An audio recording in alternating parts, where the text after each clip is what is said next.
Robert, How how's it are you? going, man? I'm great. How are you, man? Good. How are you? I'm good. Thanks for doing this. Thanks for your time. No, my pleasure. Thanks for asking. Yeah, of course. Well, you're I'm recording to you by the way, right now. Okay. All good. Um your work is great, the short is great. Your post, really struck me, You said essentially like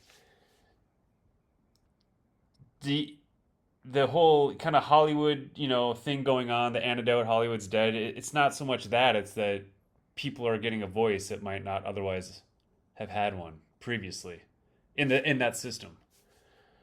Yeah.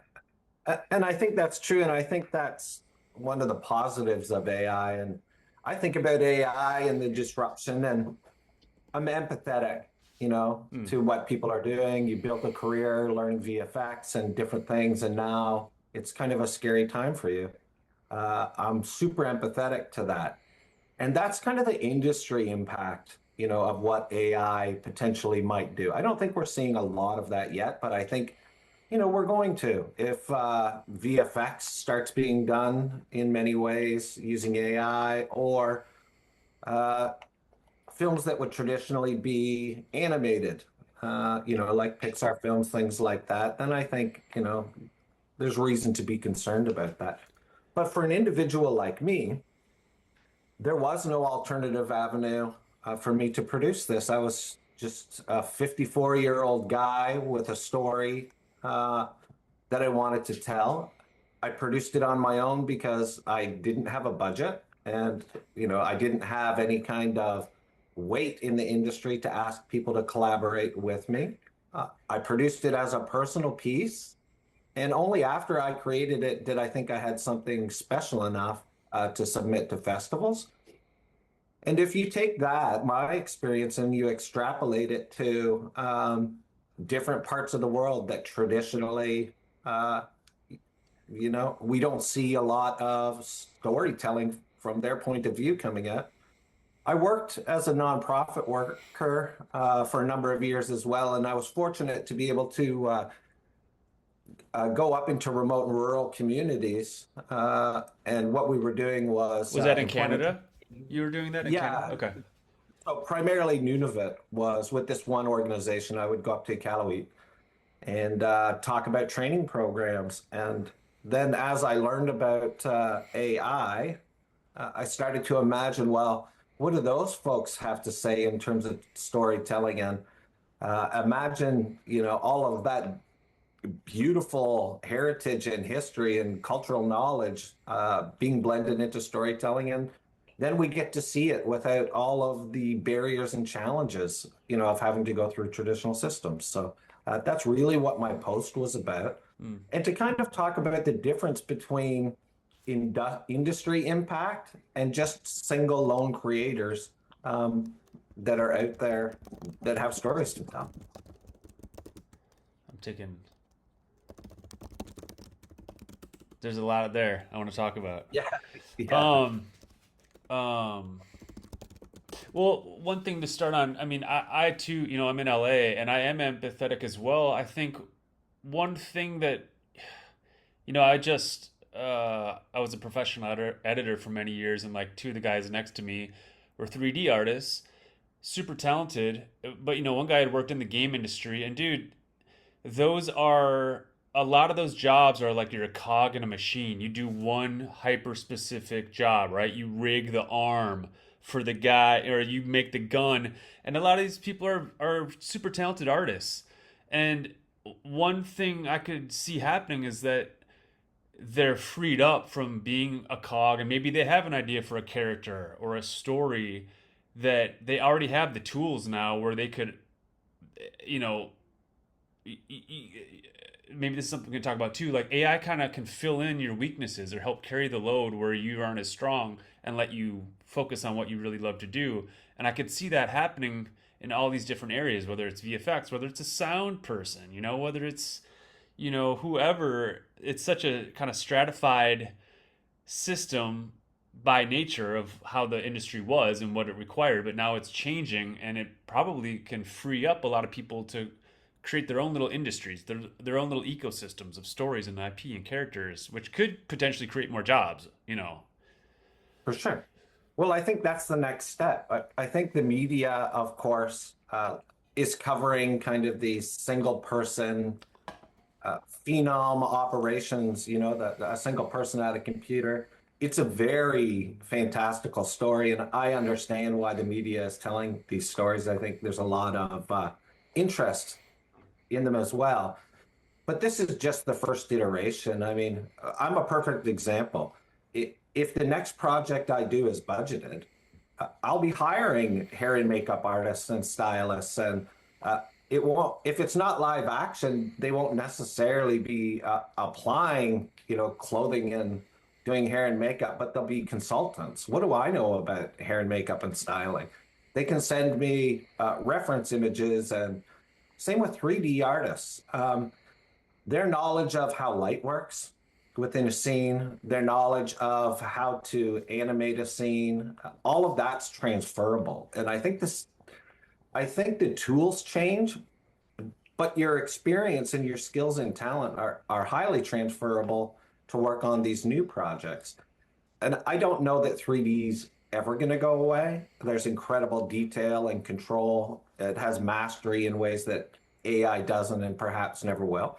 But I think there's a lot of blending going on right now. And so while it's a scary time for people, I do think that some of it's overblown. And I think there's a lot of room to learn these tools and apply the skills that you've developed over the years, you know, into taking advantage. And in some aspects, some laborious tasks get sped up, but your eye and your expertise are still yours. I love that. Yeah, I kind of see it the same way. I also am getting the sense based on, you know, new platforms coming out, new companies, that there are going to be more jobs that require, you know, competent filmmakers, or at least people with experience and kind of a multidisciplinary, you know, view. Then there, you know, there are going to be way more jobs than there are people that can do them. I think. I know it. I know there's a lot of talk about like Slop and automated and ads, you know, are going to just be like an agent, but I think it's going to grow the pie like beyond what we can imagine. If you think about the internet, what that did, if you extrapolate that now, like something even bigger. Do you know, do Right. you resonate with that at all? Yeah. Yeah. And I think it makes a lot of sense. Um, it's going to be very challenging to kind of go through this disruption and transition because there's a lot of callousness on both sides Mm, in terms of how we're reacting to it instead yeah. of, you know, having dialogue. And there's a lot of misinformation out there too, because we live in that age where spectacle, you know, gets a lot of clicks. Theater, yeah. If you own one of these large software companies, you have a responsibility to your shareholders to make money. You market your product in a specific way about its power. And sometimes that becomes daunting, but the truth is, it's still very challenging work to do. And it's still going to take creative teams to do it at a commercial level. And so I think we'll get to the other side of this, and you'll still see almost the same amount of people working on I think so. high level commercial products. The other piece is that when we talk about AI, we seem to only talk about it at the highest level. And so we're making comparisons between like industry level high end commercial shooting and then Yes. what's actually going on with lone creators, and we're just telling stories. It's not, they don't equate. If you look at the best performance in AI, it is not Meryl Streep, but we're getting these comparisons. So everything's very skewed at like the worst case scenario and then overselling the capability of what the models actually do at this point. So once we get more clarity, I think people will feel a little bit easier about AI in media. I think there are other areas of AI being used that the focus should be on more. That's in terms of surveillance, warfare, bias that's built into LLMs. I think it's interesting to me that we've got such a large focus on what's happening in the filmmaking community, when I think those other areas are probably bigger threats to us, as human beings. Um, but we'll get through it. I mean, we're just in the hype cycle of this, and we'll get to the other side. I was reading an article the other day. They were saying there was a lot of fear when CG came in on the Mm, scene, but they were saying the number of people employed to work on movies that have mm. CG far exceeds the amount of people that used to be on set Wow, yeah. for films that were shot live action or shot on sound stages. So I mean, I, that's a I guess great we just point. have to see. Well, you watch the end credits of, Avatar or something, and it's like thousands and thousands of artists, jobs that did not exist 10 years ago or 20 years ago, like on the biggest, like even Star Wars or something, the original. Like, so that's a great Yep. point. Huh. Yeah, if I, you think about how many people were on a Hitchcock set, right, 30, right. and then you have your post-production lab and everything like that. But still, I think, you know, technology takes from some areas, but I think other areas grow naturally. You said something about how, and I totally agree, we are in a hype cycle like there's like nothing. And it's interesting that the some bunch of knuckleheads on X posting like videos they're making. See, dance is getting equated to like, yeah, giant commercials being shot, or like massive actors on these multi-million dollar productions. And but what how you described it almost is describes all of social media, and every single topic that comes up, it's like the worst is describing like the smallest example is used to, what I'm saying, like to as an example of like the worst potential of whatever topic you're talking about. I hadn't really seen it thought of it that way. The world we live in, right? Division Yeah. and spectacle drive viewership. Um, and we're kind of locked into that model. I mean, if you just look at politics, we've fallen into that exact same model of division and spectacle and hype rather than, most people are moderates. Most people politically are moderate. Most people online are moderate. It's just our voices aren't as loud. Yeah. And so, again, people are going to get tired of the way that these posts are made. I'm as tired of the posts that go out there that show I made this in 6 hours and it replaces a $500,000 movie. Yeah. I don't think that's good for anyone. It's very non-empathetic Yeah. to the people that you're talking to that have families and livelihoods. And then on the other side, I think to call all of us that use AI talentless thieves, I think is overstated too. So again, there's so many people in the middle that are far more moderate. We just have to wait for all of that white noise to become less profitable. Don't click on it. Yeah, no, that's a good point. Yeah, don't click on it, and hopefully the algo will steer it away from. Yeah. For sure. Um, yeah, I think you said something interesting. You're working for a nonprofit and working with smaller communities.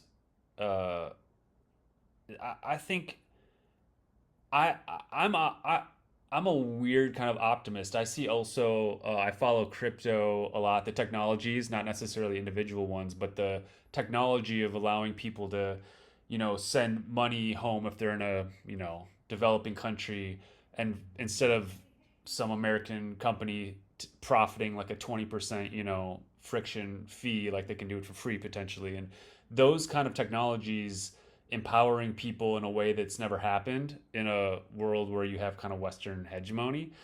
And I see this as another kind of decentralizing force where voices and I think with that you'll see like amazing development in other countries that previously maybe was probably unthinkable, and the same with probably culture, popular culture from a lot of different areas that will be, I think, probably pretty stunning and surprising to us who live in bubbles in kind of Western countries, and new perspectives. Um, but I think that's cool. I'm curious if you can talk a little bit more about that, like what you saw or how you kind of see, you know, this technology being used maybe by people who aren't, maybe they don't even, I don't know. I'm assuming a lot. I'm curious. Yeah, I guess how you, Yeah. Well, I mean, stories are stories. We all have them, and some of us have different capacities, to gear those stories to different mediums and audiences. And I mean, I think you just have to ask yourself, when's the last time you saw an African film?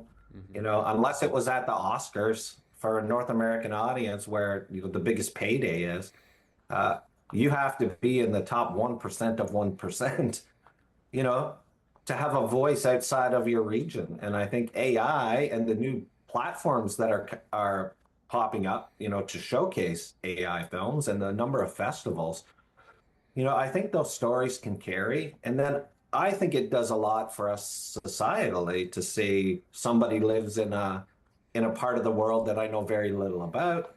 Maybe where I live has framed that country in a light that is dangerous to us, or maybe we have a biased opinion of, how they behave there.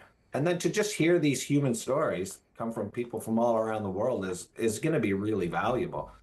And to exclude those voices has only been done because it's not being profitable. And and filmmaking runs on business. And if you're making films, you have a responsibility to your investors. It's not a callous thing to do. There's risk and there's a lot of money involved. So if we get to the point where we can lower the risk, so you can take chances, yeah. and go into these different markets and tell those stories, you can do it in a responsible way. And I'm not slamming film studios and I'm not slamming investors.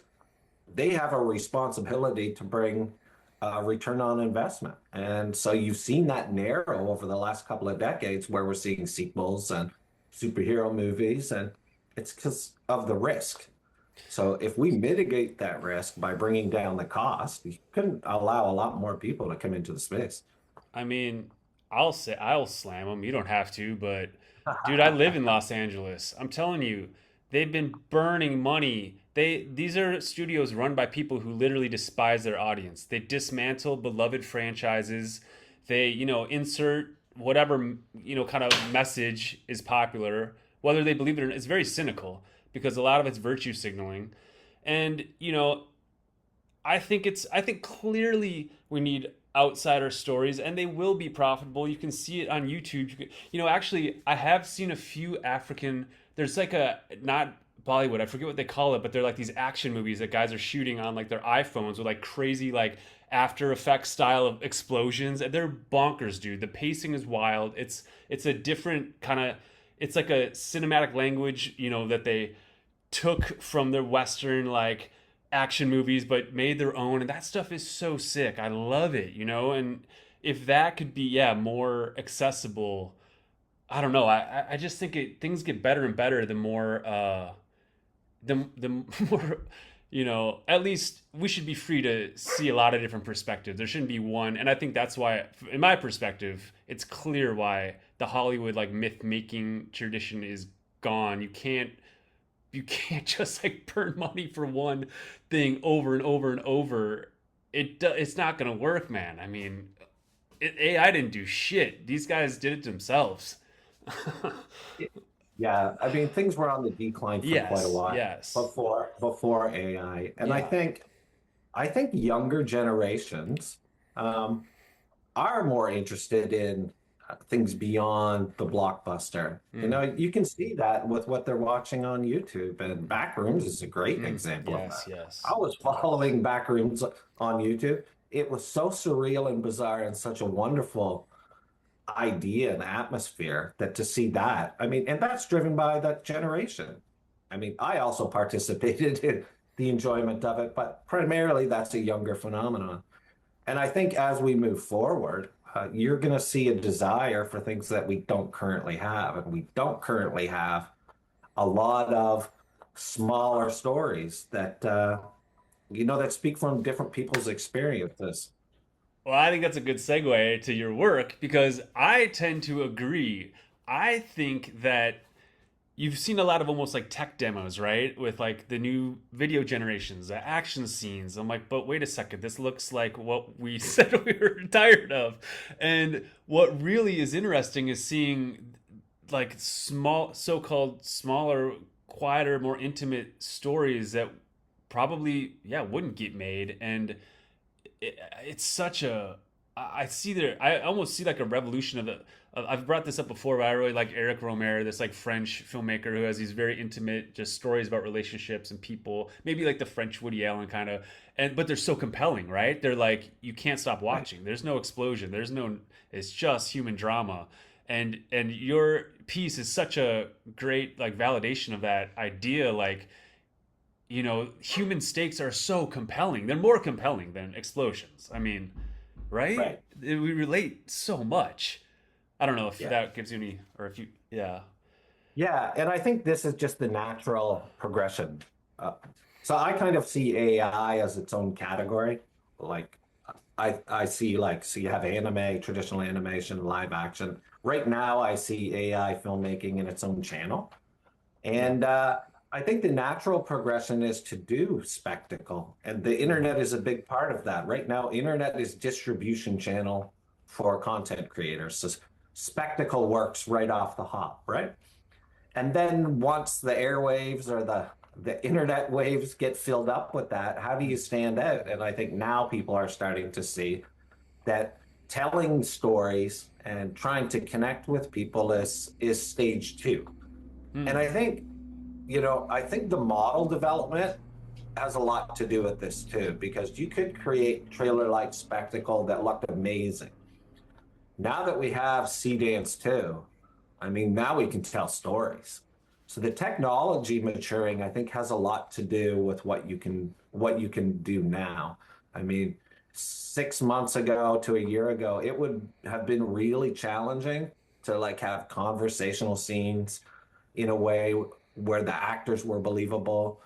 And that development is going to invite a lot more people to bring the stories that they're sitting on into the space.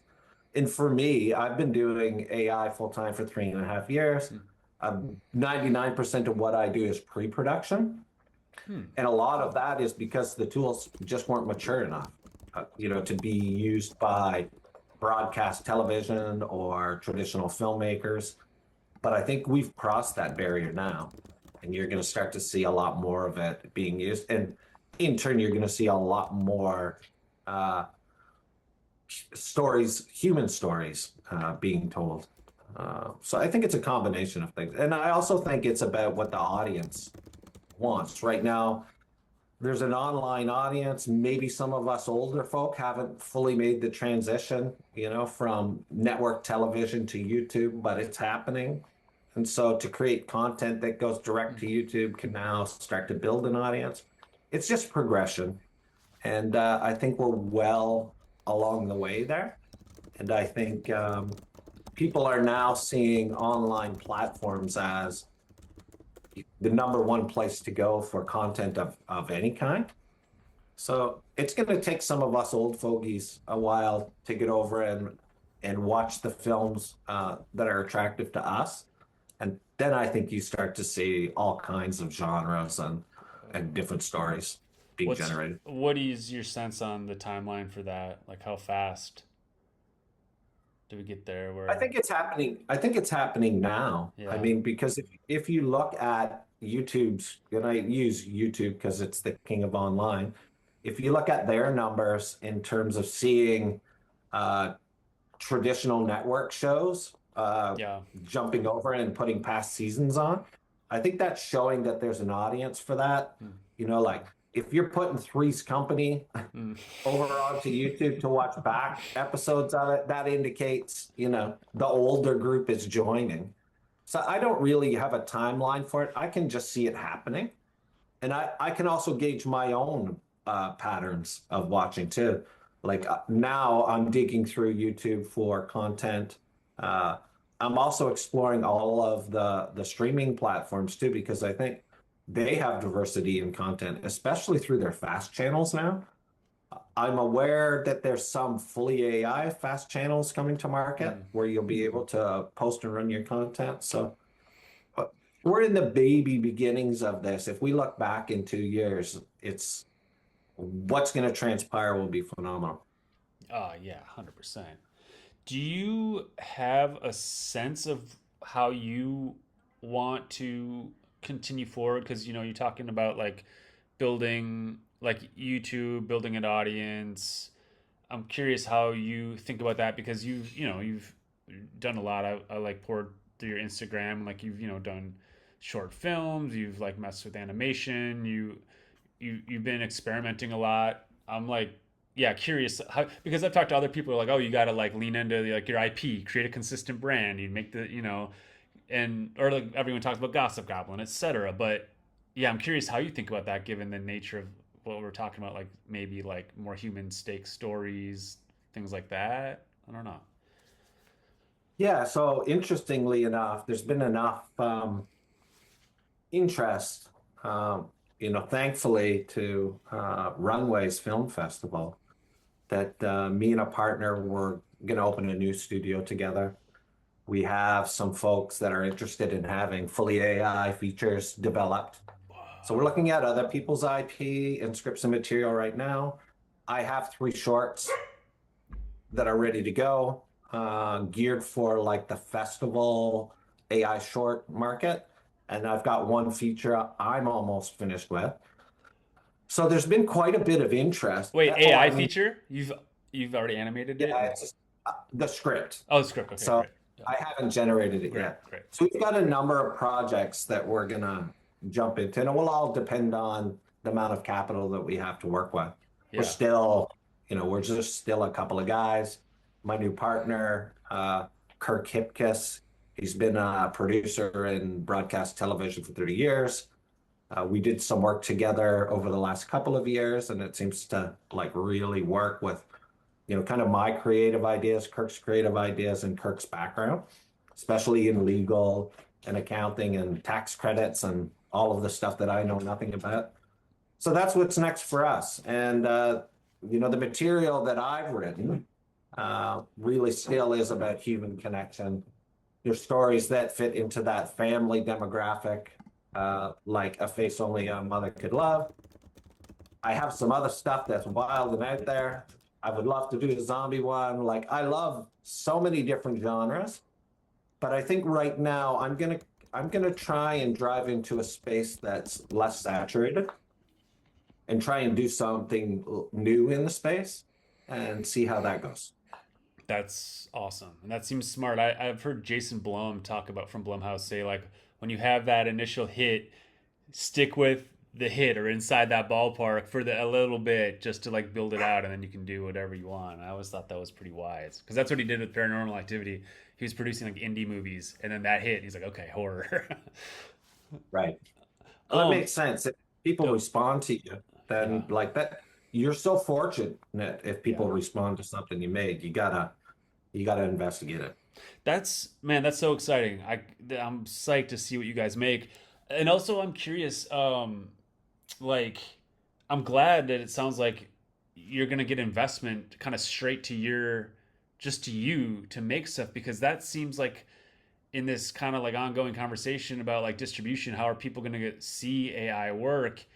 You see, every day there's like this new headline like A24 in Google or like money's invested in this new startup or I'm sure you talk to people like hey I have this platform we want to show your stuff on our millions of platforms. It's like dude there aren't going to be millions of platforms with all this like spread out stuff. Like give the money to the creators to make stuff because people are going to go to them.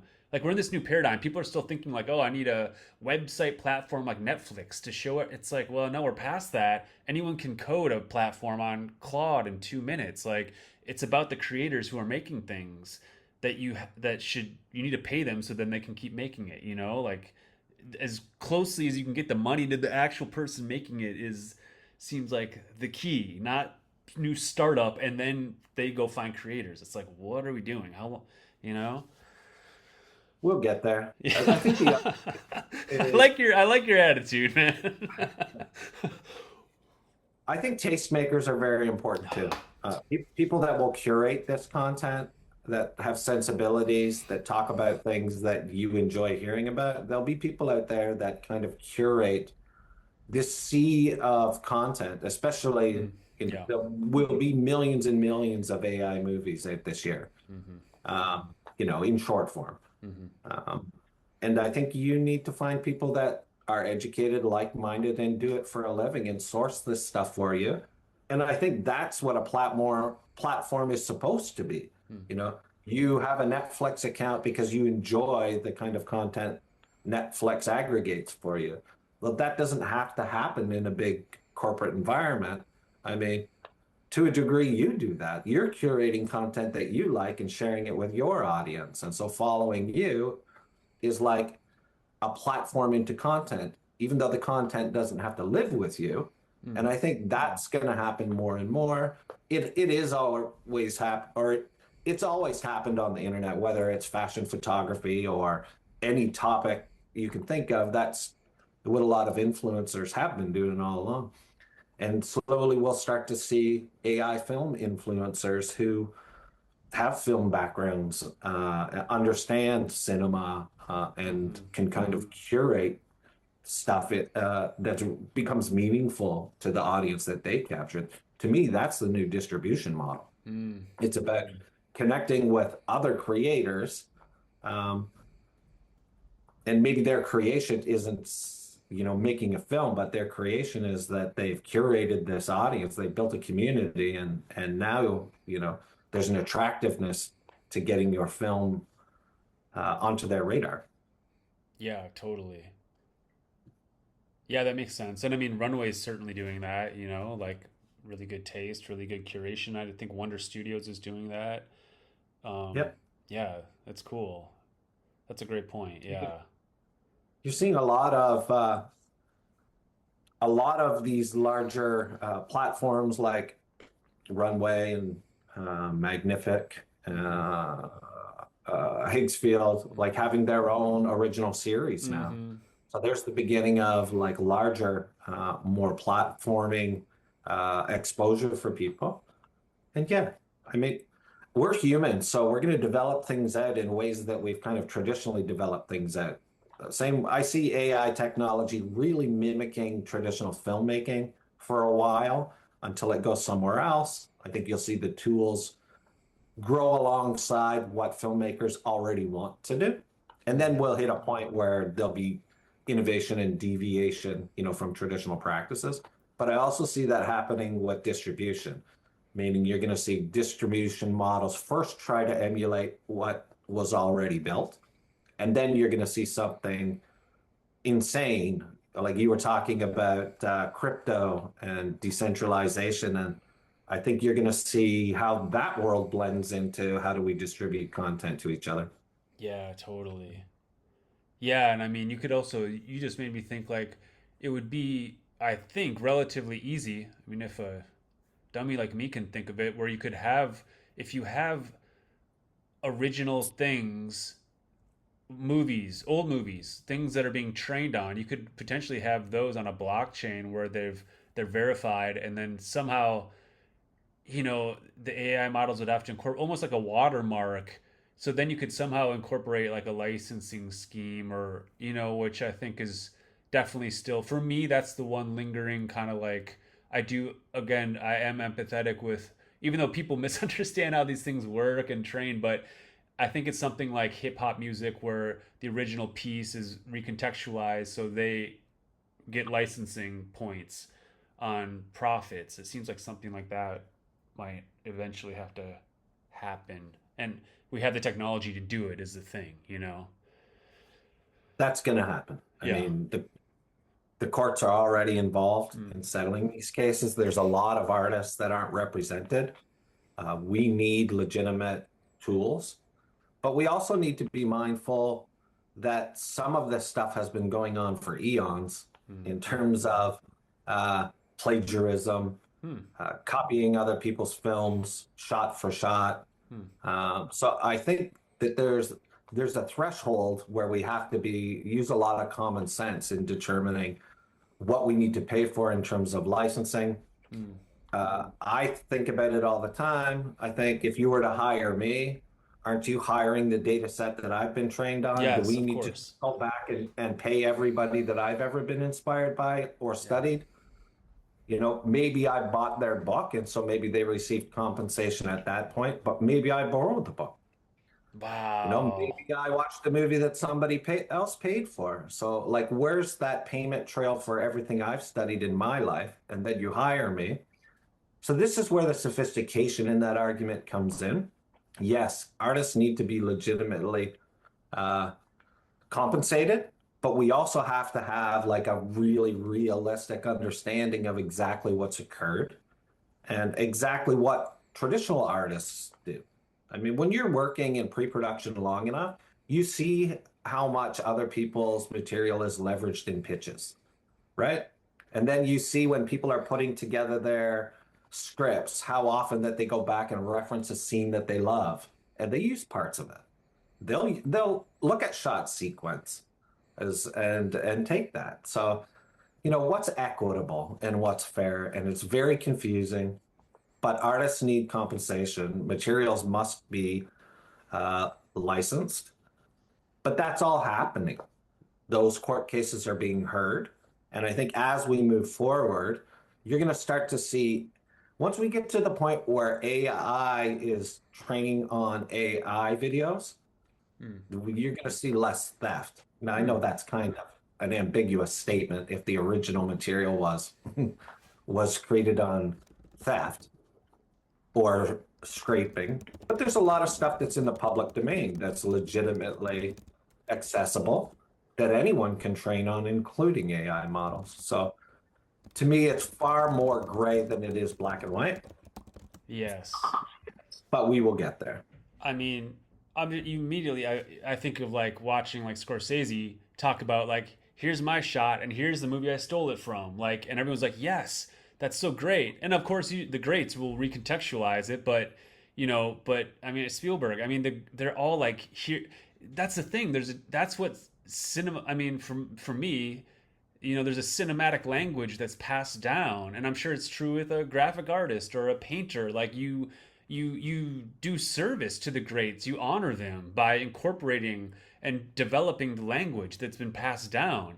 And this idea of like like we all know what's stolen or what isn't what's uninspired, and we know what's like an inspired like love and care for what came before, right? I mean, intuitively, we Well, to think that everything you do isn't derivative is yeah, just misguided. That's ego. right, To think that anyone is creating anything original right. is that's simply ego. We're all influenced by everything. So it's now how do we deal with that because corporations are earning? That's the complexity. I mean, Yeah, if of we go course. right back to the basis of everything, it's like, should anyone own art? Right, I mean, but we all have to pay our bills. right. But doesn't art belong to everyone who views it or studies it? So again, Especially if you take the perspective which I do, which is like when I get an idea, I don't know where it comes from. It's not mine. I'm just a vehicle. You get inspired by something. So like technically, like yeah, it's for the world, right? It isn't. And yeah, it's just unfortunately we all have to earn a living, so yes, of course, commodification has to take place. of course. And so it's not a simple subject, and a No, lot of people are misguided in how they're approaching the subject online. yeah, In terms of just everything that's created AI is branded as theft, branded as stealing other people's talents. I think you know that's inaccurate. yeah. Um, but again, I think this conversation will mature as we get a couple more years deeper. Okay. As we kind of here reach the end, you've inspired.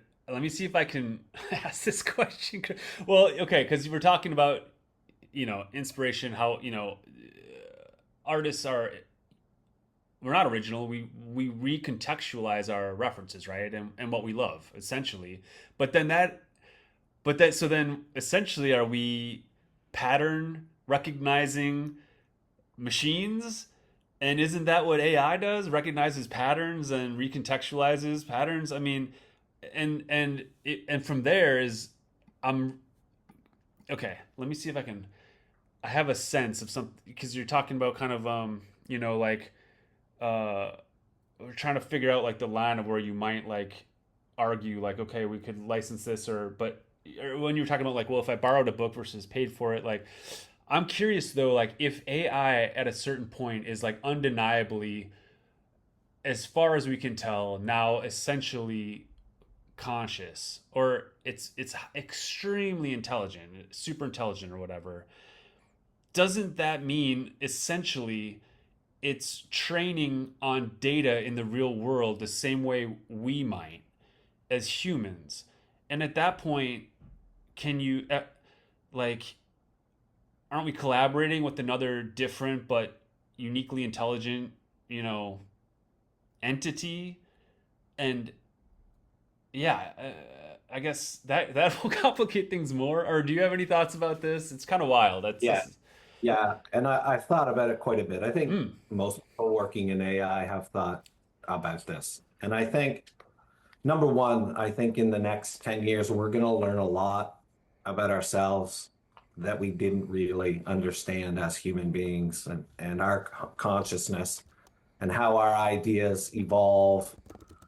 Neuroscience is already like making some really huge breakthroughs. They're already questioning like, do we have free will? In the neuroscience community, that's not clear cut. mm, You know, based on biology, based on DNA, based on your environmental stimuli. So when we get to that level of conversation and we're talking about AI, you're right. I think we're going to see more and more uh, our pattern recognition programs and the way that we come up with ideas. I think we're going to learn a lot more about ourselves, and I think there will be some similarities. I think the root of investigation from a human being is obviously going to kind of be biased in terms of what we know about how we operate. So I don't know if that taints the study, but it does seem to me like we're headed in a direction of self-discovery through AI. We have to be very careful. I'm not a pedal to the metal AI guy in any sense. I think we have to be really thoughtful and cautious. But again, there are some things that are starting to get out of our control, and unfortunately, it's geopolitics. Can we allow other countries that we think are harmful to us uh, to have more powerful AI? We have a new arms race developing. It's all very concerning things. And it's funny when I look back at how much focus is on the filmmaking community, it boggles me a little bit in terms of like the greater scope of what AI is doing and capable of doing and solving, complex issues. But I understand if it's challenging your ability to feed your family, yes, or of you course, have a fear that it will challenge your ability to feed your family. I totally get it. of course. It's this is just such a strange, tough, wonderful time to be alive. And I just made a little film in the middle of that. And so now I'm trying to figure everything out for myself too. Okay, that's a good ending. I don't think we can go better than that. That's beautiful, Yeah. man. Well said. Thank you for sharing your thoughts. This is so cool, man. It's so interesting to talk to to people that are in this space because we're still in this kind of early like the you know I don't know if the tide went out or in, but we're still in this in between spot before everything hits. So the people kind of popping up, they've been working or making it, and everything kind of synthesizes suddenly, and they pop, and it's cool to hear everyone's story, and yeah, Yeah. I mean, and at the end of the day, it's like it's always been it's funny to me that you can stop recording. This is just oh like an sure, anecdote. yeah, okay,